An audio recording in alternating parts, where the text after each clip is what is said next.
I am beating every N64 game, and I mean all of them. The twist is, the next game I play is randomly selected, so I have no clue what's coming next. This is the journey to beating every N64 game. Game number 121, NFL Quarterback Club 98. Released in 1997, this game was developed by Iguana Entertainment and published by Acclaim. Well, it's back to the gridiron once again. I'd say this is kind of a forgotten franchise. Me personally, I remember Madden and then the NFL 2K games for the realistic football games, but not this one. I think it's kind of neat seeing all the different competing series that were out there back in the day, noticing what each one did better or worse than the other. Obviously NFL Blitz is king, but it's nice to see that Madden had someone to keep them from being complacent, even on the N64. Hopefully the controls in this one work a bit better than Madden 64. Let's get into it. When opening up the game, I noticed an option to view the credits on the main menu. To my surprise, this game was designed by Brett Favre. I didn't realize he was involved in game dev. There was also a page for quarterback profiles. This gives way too much information about all the starting quarterbacks in the game. I guess back when this came out, the internet and search engines weren't such commonplace, so maybe this page would have provided some sort of value. It definitely feels a bit out of place. So anyway, this is a sports title. The way we handle these in this challenge is to win the main championship of that sport in the quickest way the game allows. This game gives the ability to start from the playoffs, so that's what we'll be doing to beat this game. There are 12 teams total in the playoffs, and 4 of those get a bye in the first round. Wow, what are the odds that the team I picked, the Carolina Panthers, had a bye in the first round? Well, now going into the divisional playoffs, my first game was against the Tampa Bay Buccaneers. Let's get into the highlights. Tampa Bay opted to receive. Led by Trent Dilfer at quarterback, he drops back on first down, and Horace Copeland with a diving catch on the first play of the game.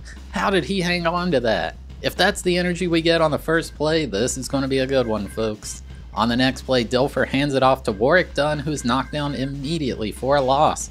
He's a good running back, but come on, you've got Mike Allstott back there at fullback. He's a literal truck running through the defense. You gotta give it to him. The Bucs continue driving, second down now. Trent Dilfer throws it directly to defender Eric Davis, who is just not paying attention. That should have been the easiest pick of your life, buddy. The Panthers managed to hold the Buccaneers to fourth down, and they opted for a field goal, taking the lead 3-0 with about 3 minutes left to go in the first. Now it's the Panthers' turn with legendary quarterback Kerry Collins at the helm. Probably the greatest to ever do it. He hands it off with a draw to Anthony Johnson, but the defense ain't buying it. Stopped right at the line. On the very next play, Collins throws it over the middle to Ernie Mills, and it just bounces off his helmet. Keep your eye on the ball, buddy. Well, I guess you did do that, but use your hands to prevent it from hitting your eye, buddy. Third down now, and Collins drops back and just has all day to throw. The secondary is playing great, and there's just no one open. Marcus Jones with the big sack, forcing the Panthers to punt on fourth. Now on the next drive, Trent Dilfer is sacked for a huge loss, but the first penalty of the game comes out, and it's a face mask. Mike Fox went for the eye gouge there, I think. This would cost them dearly, with Trent Dilfer throwing it way downfield to Rob Thomas. 54 yards, into the end zone, touchdown Buccaneers. The Panthers trying once again. Dilfer has a man open, but Ray Caruth just dives for no reason. The refs bail him out, though, as a pass interference penalty is called. How much is that guy being paid under the table? Third down, and Collins is sacked once again for a ginormous loss. It's 4th and 33. In an incredibly questionable coaching decision, the Panthers went for it on 4th and long. Collins threw up a prayer into triple coverage, but it's somehow pulled in by Rocket Ismail for a 43-yard gain. What on earth? It's now 3rd and goal, and the Panthers need to score here. Collins throws it directly to 3 defenders, but Mills brings it in by some divine intervention. Touchdown Panthers! With an embarrassing attempt at the PAT by John Casey, they only get 6. It's 10-6 Buccaneers now. The Bucs were held to 3 and out, and the Panthers were trying to answer just after the 2-minute warning. Collins has Caruth completely wide open down the right side. All he sees is green, but he's barely stopped short.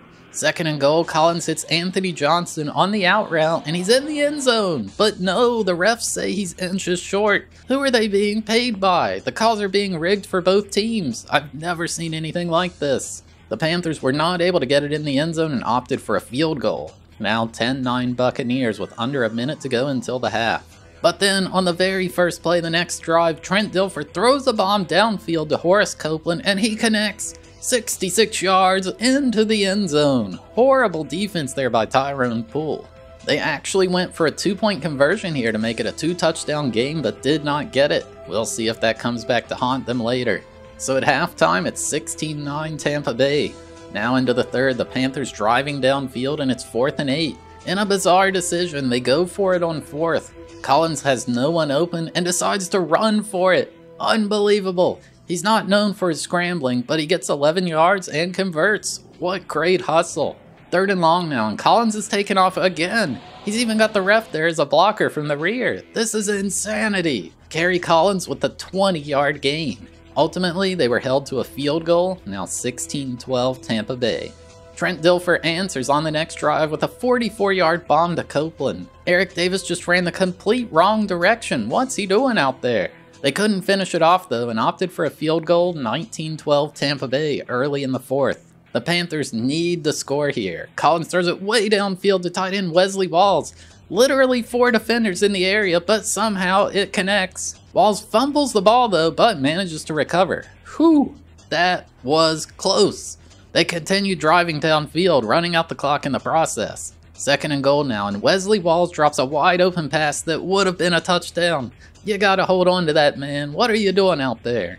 It's 4th and goal now, do or die for the Panthers, and Kerry Collins takes control himself, diving into the end zone for the touchdown. The Panthers didn't want overtime, and they're going for 2. And who other than Kerry Collins taking control of his own destiny, running it in for the 2-point conversion, and the Panthers have their first lead of the game, 20-19. The Buccaneers have one final chance to salvage this game. Let's see what happened. Dude, they said Mike Vick was good at scrambling, but... Caught by 88. No! Yes! Oh my god, I thought I was gonna lose. And the Panthers managed to hang on, taking the win 20-19. Oh my god, if they would have scored there, I would have been so mad. Well, with that first game out of the way, it's time for the NFC Championship. We're up against the Green Bay Packers. Guess I should actually talk about the video game itself, huh? For the audio, you've got Marv Albert on commentary. He's an NBA guy to me, but I think it's a solid choice. 34-57 makes a punishing tackle. There's no music while you're playing, and I think the graphics, they're pretty nice for how old this game is. It runs pretty smoothly. Definitely a step up from Madden 64. When you throw a pass, it feels like it flies through the air so slowly, like it has to go up in orbit or something like that. I think it'd be a bit better if the ball moved faster, personally. An extremely common thing that happened during passes was you'd catch it, but the ball would pop up in the air. It happened like 1 out of every 4 passes, I swear. Also, I don't know if something glitched here or what, but Kerry Collins somehow ended up playing defense, and he managed to get an interception. I honestly have no clue how this happened, but what can I say? He's the greatest player of all time. A final note is I liked how this game handled passing plays with respect to scrambling. The controls felt closer to what we see in modern games, with it being easy to choose whether to pass or run with the ball. I imagine Madden took a lot of ideas from this game for their next attempt on the N64. Anyway, we beat Brett Favre and the Packers 19-17, kinda close there. Now we were in the Super Bowl, up against the New England Patriots. On the kickoff, my kicker just hurts his leg somehow running downfield. He just fell down for no reason, he's just writhing in pain. Maybe he had a leg cramp, I don't know. This Patriots roster had the legendary Drew Bledsoe at quarterback, Curtis Martin at running back, and even Adam Vinatieri at kicker. We still hadn't met that fateful day where Bledsoe got injured. I'll cut to the chase. We beat the Patriots 14-7. Maybe they should have let Tom Brady play. It doesn't give you any acknowledgement that you just won the Vince Lombardi trophy or anything like that. Honestly, it's kinda lame. Like I said at the start of the video, the credits are just available at any point from the main menu.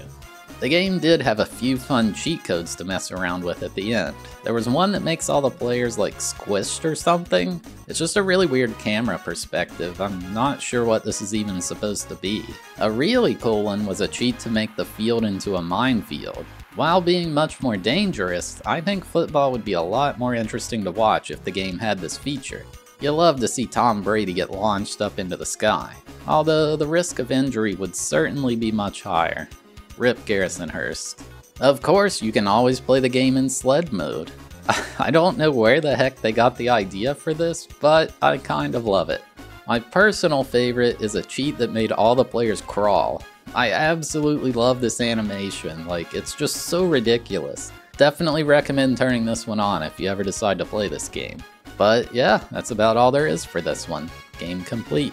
So yeah, there you have it, my journey to beating NFL Quarterback Club 98. This game is decent for a simulation sports title. Playing against the computer gets quite repetitive, but the controls feel kind of nice. You can see the elements from modern games sort of existing in this one. The commentary's okay for the time period, and I like the graphics. In comparison to Madden Football 64, this game is way better. That being said, it's still a generic old sports game. It might be more fun to play with a friend, but beating the computer over and over is just not that interesting once you've done it once. Certain things about the game's physics were frustrating too, like the slow passes or how slow all the players felt. I gave it a 3 out of 10 for enjoyability and a 2 out of 10 for difficulty. Hey, thanks for watching the video. Have a sneak peek at the next game. So we got 269 games on the list. Let's find out together what it is. 3, 2, 1, go! 40? What is that? It's a low number. We are playing Center Court Tennis, which is a rare PAL exclusive title. Or maybe it's just, there's some games that are Japanese and PAL only, but it wasn't released in North America. But yeah, if you made it all the way to the end, thank you so much for watching. I really appreciate it. If you enjoyed the video, consider giving it a like. It helps the channel a lot. And if you like this series, make sure to subscribe so you don't miss out on the next one.